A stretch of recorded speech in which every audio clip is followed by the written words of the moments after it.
Hello students, welcome to the geography class. आज हम industries in India के बारे में और जानेंगे। आज के इस लेसन में हम पढ़ेंगे about the cotton textile and silk textile industry in India. तो पहले हम शुरू करते हैं with the cotton textile industry. अगर हम थोड़ा बहुत इसके बारे में बात करें तो this industry has developed all over India, यानी पूरे कंट्री में लगभग ये इंडस्ट्री डेवलप हो गया है। लेकिन जो सबसे ज़्यादा लार्जेस्ट नंबर ऑफ मिल्स है वो है महाराष्ट्र में, गुजरात में और तमिलनाडु। ये तीनों स्टेट मिलकर लीडिंग है और सबसे ज़्यादा है महाराष्ट्र और गुजरात में। So Mumbai and Ahmedabad contribute about 50% of the total installed looms and nearly half of India's cotton mill cloth। यानी मुंबई और अहमदाबाद जो कि महाराष्ट्र और गुजरात में है, ये दोनों सेंटर्स मिलके 50% टोटल जितने लूम्स हैं वो यहाँ है, और लगभग जितना प्रोडक्शन होता है उसका half of the cloth is produced in these two centres. So you can understand कि कितना इंपॉर्टेंट सेंटर्स है Mumbai and Ahmedabad.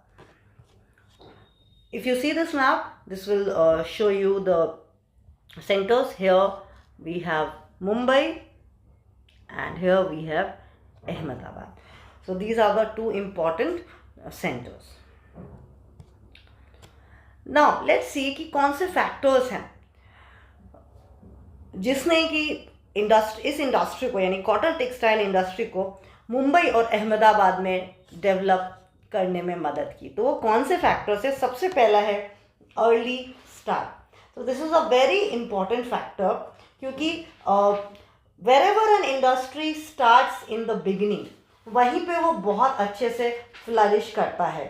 So the first modern cotton textile mill वो सेटअप इन मुंबई इन 1854, यानी 1854 में सबसे पहला मिल जो है मुंबई में सेटअप किया गया, और ये बहुत ज़्यादा सक्सेस हुआ। इसके बाद ये इंडस्ट्री यहाँ एनकरेज हुआ।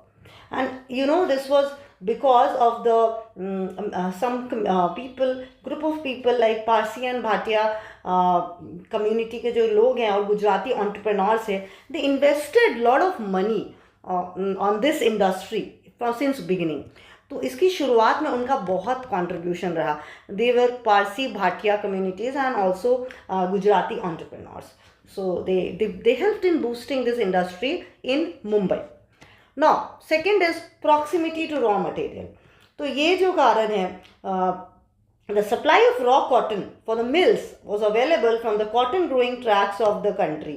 तो ये जो cotton growing tracts है, ये black soil है, black soil which is cotton, black cotton soil, we know about this। तो यहाँ ये जो मुंबई और गुजरात में जो black cotton soil है, ये cotton belt है, यहाँ कॉटन बहुत अच्छा ग्रो करता है। तो डेफिनेटली ये बहुत बड़ा रीज़न था कि यहाँ पे कॉटन टेक्सटाइल इंडस्ट्री डेवलप हुआ। Third, the climatic condition. So the humidity in Mumbai was an added advantage which did not allow the cotton thread to break during spinning, यानी स्पिनिंग के दौरान कॉटन थ्रेड नहीं टूटता because of the climate, because of the good amount of humidity in Mumbai. So this is another big reason why Mumbai and Ahmedabad, here it was encouraged. Cotton textile industry was encouraged. Transport facility is excellent. So these cities are well linked with rail and road transport. तो बहुत अच्छा transport system है। In fact, Mumbai is a port. So Ahmedabad also uses port. So port facility which is Kandla port. तो ये सारे जो facilities है, ये हेल्प करते हैं even in export and import also. So transport facility is excellent, connectivity is very good. ये सारे रीजंस है कि मुंबई अहमदाबाद यहाँ ये जो सेंटर्स है यहाँ पे इंडस्ट्रीज डेवलप हुआ। अगर हम और कारणों की बात करें तो पोर्ट फैसिलिटी है। Just now I said Mumbai itself is a port and Ahmedabad uses Kandla port. So these are the ports which help in export and import. Now the labour, as these areas are densely populated, so cheap labor is available। So again I have already told, हमने discuss किया है कि cheap labor is very important to maintain the cost of production। and then capital, तो ये जो capital investment है, this is mostly done by entrepreneurs, यानी पारसी, भाटिया और गुजराती entrepreneurs है। they have spent a lot to develop this industry here in Mumbai and Ahmedabad। So these are the reasons. इसके अलावा power resource यानी cheap hydro electricity is available and mostly Tata hydroelectric power supply is available to Mumbai. So if we talk about power, then Tata hydroelectric supply is available to Mumbai, whereas Gujarat depend on Ukai and Kakrapara hydroelectric project. So Ukai and Kakrapara hydroelectric project. तो गुजरात और Mumbai depends on this Tata hydroelectric supply, and Gujarat depend on Ukai and Kakrapara power plants. Now market, यहाँ dense population है, population बहुत ज़्यादा है, so definitely potential buyers बहुत ज़्यादा है. So market is already there, and India का climate ऐसा है कि यहाँ पे कॉटन कपड़े का बहुत डिमांड है. So cotton cloth is preferred all over the country, इसलिए India itself, the whole country is a market for cotton textile. So students, ये सारे रीज़न थे कि क्यों शुरुआत हुई मुंबई और अहमदाबाद में, और आज भी ये सबसे बड़ा यहाँ पे इंडस्ट्रियल सेटअप है कॉटन टेक्सटाइल का, because of these favourable factors. You can see in the picture spinning, weaving. All right. Now, in the 20th century, several other states have gained importance. तो हमने शुरुआत की मुंबई और अहमदाबाद से, लेकिन आज की डेट में इंडिया के कई और स्टेट्स हैं जहाँ पे ये इंडस्ट्री डेवलप हो रहा है, और वो स्टेट्स है MP, West Bengal, UP, Tamil Nadu, Andhra Pradesh, Rajasthan and Delhi. इन स्टेट्स में भी कॉटन टेक्सटाइल इंडस्ट्री तेजी से ग्रो कर रहा है. It's growing rapidly in the 20th century. तो क्या कारण है? What are the reasons? First, increase in land value and rent due to lack of area available for site. अगर अब हम गुजरात और अहमदाबाद की बात करें, यानी महाराष्ट्र और गुजरात की, तो यहाँ पे मुंबई और अहमदाबाद में बहुत सारे कॉटन मिल्स हैं और यहाँ बहुत कंजेशन हो गया है. Now it's like it has reached its saturation. There are so many the industries has developed so much here that it has reached its saturation. इसलिए यहाँ पे जो साइट है, जो लैंड है जहाँ पे इंडस्ट्री सेटअप किया जा सकता है, it has become quite expensive. The areas are not availability, यहाँ पे लैक ऑफ अवेलेबिलिटी है, इसीलिए लैंड वैल्यू जो है वो इंक्रीज हो गया. It has increased. And increase in internal cost of transport. यहाँ पे रॉ मटेरियल को ट्रांसपोर्ट कराना होता है, या फिर फिनिश गुड्स जो है, जो प्रोडक्ट है, जो कॉटन का कपड़ा तैयार होता है, उसको मार्केट तक ले जाना होता है. इसके लिए जो ट्रांसपोर्टेशन फैसिलिटी है, it has become quite expensive. Increase in rate, taxes and town duty and water charges. तो सारी जो फैसिलिटीज़ है जो एक इंडस्ट्रीज़ को चाहिए, वो सारे facilities, the price is increasing. And the reason I told you, कारण है इंडस्ट्रियल, यहाँ बहुत सारे इंडस्ट्रीज़ हो गए हैं, एंड ड्यू टू विच एक सैचुरेशन पहुँच गया है. सो डेफिनेटली बहुत बड़ा रीज़न है कि अब नाउ इट्स हाई टाइम कि यहाँ से अब industries must also develop in other parts of the country. Development of hydro electric power in south India, this has provided power resource, and the condition for the establishment of cotton mills became more favorable and inviting due to gradual economic development of the interior areas. जब हम आज़ाद हुए British के समय, British के बाद we had few developed cities जैसे कोलकाता, मुंबई, चेन्नई, लेकिन आज के डेट में इंडिया के बहुत सारे इंटीरियर स्टेट्स जो है वो बहुत डेवलप कर गए हैं, and this has helped to invest capital for developing this industry. तो आज के डेट में यहाँ धीरे धीरे इंटीरियर्स में भी डेवलपमेंट हो गया है, और इसके कारण कॉटन टेक्सटाइल इंडस्ट्री जो है इंटीरियर्स में भी डेवलप हो रहे हैं. Now cotton is a raw material and it is non-weight losing, यानी कॉटन जो है इसको अनलाइक शुगर केन को अगर हम बहुत ट्रांसपोर्ट कराते हैं, यानी भी keep it for a longer period, उसका सुक्रोज कम हो जाता है. लेकिन कॉटन के साथ ये प्रॉब्लम नहीं है. Cotton is a non wait losing and As a result, mills are not tied down to raw material. इसलिए unlike sugarcane mills, cotton mills को cotton farms के नज़दीक होने की कोई ज़रूरत नहीं. It is not required because it doesn't lose weight when it is transported or it is kept for a long time. So what happens, we call this industry a footloose industry because the factory doesn't need to be set up near the farm where the raw material is. Raw material can be far from the industry, then also it will work. Now children, let's see कि cotton textile industries को India में कौन से problems face करने पड़ते हैं. First one, shortage of raw material.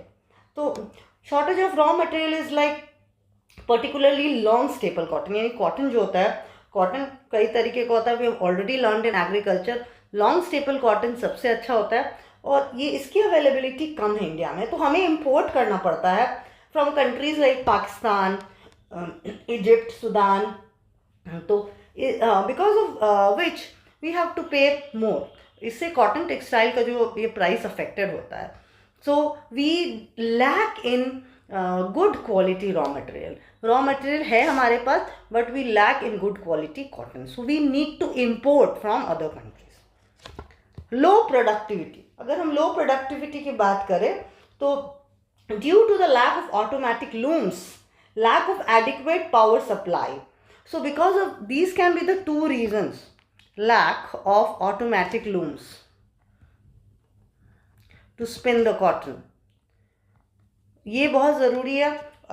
If all these are lacking, then definitely productivity is affected. It becomes low. Sick industrial unit. Sick industrial unit की अगर हम बात करें तो बहुत सारे मिल्स हैं जो they require heavy financial investment. उनको इन्वेस्टमेंट चाहिए ताकि उनके मॉडर्नाइजेशन किया जा सके. अगर मॉडर्नाइजेशन नहीं होगा then what will happen, definitely production hamper हो रहा है. तो these two are actually like they are very much related. Then loss of foreign market. धीरे धीरे इंडिया अपने फॉरेन मार्केट्स को लूज कर रहा है. दिस इज बिकॉज कुछ कंट्रीज हैं, Asian countries like China, Japan and Africa, they are giving tough competition to India.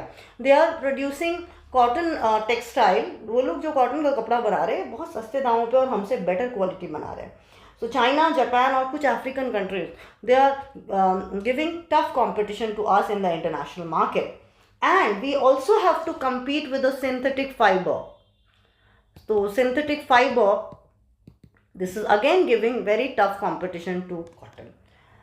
So these are the factors. ये सारे problems हैं जिसके कारण एक setback लगता है cotton textile industry को. And the next is obsolete machinery. So no doubt अगर machines develop नहीं होंगे, modern नहीं होंगे, technology अच्छी नहीं होगी, तो then if machines are not being replaced, even ख़राब होने के बाद भी अगर machines को replace नहीं किया जा रहा है, तो this is a big setback to the cotton textile industries. So children, these are the problems which is being faced by the cotton textile industry in India. So next in the list, अब हम लोग पढ़ेंगे एक और agro based industry के बारे में, and that is silk textile industry. So let's see. No doubt labor intensive है, एग्रो बेस्ड है.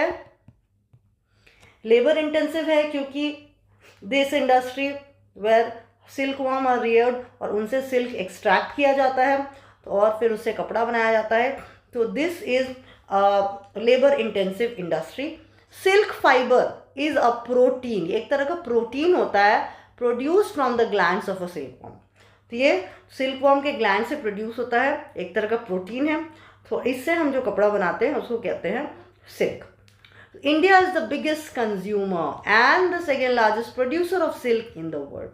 So we stand in a very good position in production and consumption of silk. Now this is a map showing the silk producing regions in India. अगर हम types of silk की बात करें तो there are two types of silk. एक है mulberry, दूसरा है non mulberry. Mulberry silk is obtain from the silk worm. Mulberry silk जो है वो उन सिल्क वर्म से ऑब्टेन किया जाता है those who breed on mulberry tree. they if they are breeding on the mulberry tree, those silkworms are known as mulberry silk. The silk जो हम उनसे प्रोड्यूस करते हैं उसको कहते हैं mulberry silk. And non mulberry silk ये comprise होता है, डेफिनेटली इसमें जो दूसरे सिल्कवर्म्स होते हैं जो मलबरी ट्री पे ब्रीड नहीं करते हैं वो उनसे प्रोड्यूस होता है. ये बहुत तरह के हैं, तसर, एरी, मूंगा, ये जो डिफरेंट वैरायटीज़ हैं नॉन मलबरी सिल्क के. तसर जो है वो मोस्टली झारखंड से मिलता है हमें. एरी इसको कमर्शियली बनाया जाता है असम और उड़ीसा में. और मूंगा जो है it is found in Brahmaputra valley. तो ये जगह है, these are the states and regions in India जहाँ पे डिफरेंट वैरायटीज़ ऑफ सिल्क पाए जाते हैं. वेस्ट बंगाल एकमात्र स्टेट है जहाँ दोनों both mulberry and non mulberry silk are produce. तो ये वेस्ट बंगाल एकमात्र स्टेट है जहाँ दोनों तरह के सिल्क प्रोड्यूस होते हैं. Now we let's come to this term. And this is sericulture. This is a very important term related to silk. It is an art of rearing silkworm for silk production. It is a cottage industry and plays an important role in improving the rural economy. So, what is sericulture? It's an art of rearing silkworm for silk production. This is the definition of sericulture. तो sericulture में हम क्या करते हैं, silkworm को rear करते हैं और उनसे सिल्क एक्सट्रैक्ट करते हैं. And this is a cottage industry. Silk industry is a cottage industry and this plays a very important role specially in boosting the rural economy. Nearly 70% of mulberry silk is produce in Karnataka. यानी कर्नाटका में ही nearly 70% silk produce हो जाता है India का. सो इस यहाँ पे क्या है favourable factors, let's see. It has favourable climate for rearing silkworm. इसके पास फेवरेबल क्लाइमेट है यहाँ पे, नो डाउट ट्रॉपिकल क्लाइमेट है और टेम्परेचर 16 से 31 डिग्री सेल्सियस रेंज करता है which is ideal for rearing silkworms. Mulberry is raised as a bush plantation. या मलबरी बुश प्लांटेशन के तौर पे इसको उगाया जाता है, मलबरी ट्रीज़ को. So silkworm definitely can breed on them. They survive on the mulberry trees. The third advantage is silkworm. एक silkworm होता है and it's a variety Bombyx mori. So Bombyx mori is reared throughout the year. Bombyx mori को पूरे साल यहाँ कर्नाटका में rear किया जाता है और कर्नाटका में abundant soft water is available free from alkaline salt and iron. So this is again very important for silk industry. इसके अलावा नई टेक्नोलॉजी यानी new technologies of handling bombyx mori has been introduce in many silkworm rearing areas. Now यहाँ नई technology यहाँ आई है जिससे जो बॉम्बेक्स मोरी है which is a kind of it's a breed of silkworm, इसको और अच्छे तरीके से रियर किया जा सकता है efficiently so that more silk can be extracted. तो ये सारे एडवांटेजेस है which makes Karnataka produce 70% of the silk. Problems of silk industry. So let's see. सबसे पहला जो है which is competition with the artificial silk. Definitely जैसे cotton textile का artificial फाइबर से competition है, वैसे artificial silk का भी competition. It's giving a tough competition to the natural silk. So this is a big problem. If we see the second one, India imports raw silk from China. India को import करना पड़ता है raw silk China से which is cheaper end of better quality. तो definitely ये बहुत बड़ी बात है कि चाइना का जो सिल्क है वो चीपर है और बेटर क्वालिटी का है. तो डेफिनेटली जो इंडिया का सिल्क है उसका सेल कम हो जाएगा. The price fluctuation in case of raw silk affects the silk industry adversely. Price fluctuation बहुत ज़्यादा है सिल्क रॉ सिल्क के मामले में जो सिल्क इंडस्ट्री को एडवर्सली इफेक्ट करता है क्योंकि इससे प्रोडक्शन में के कॉस्टिंग पे भी बहुत इफेक्ट होता है. So this creates lot of problem. If we move to the next one, there is no systematic, there is lack of systematic testing and grading of silk in our country. तो हमारे देश में systematic testing और silk को grade करने का जो system है वो नहीं है, which is lacking. So therefore this is creating another big problem. And moreover old or obsolete machineries जो है they are still in use. So the industry, what does it need? Industry को चाहिए, it needs modern power looms for increasing production. So ये problem हमने cotton textile के भी, cotton textile industries के मामले में भी देखा, और here also the problem is almost more और less same, where modern machineries means old ones need to be replaced, और power looms, modern power looms की ज़रूरत है जिससे प्रोडक्शन को बढ़ाया जा सकता है. So students, that's all about cotton textile and silk textile industry in India.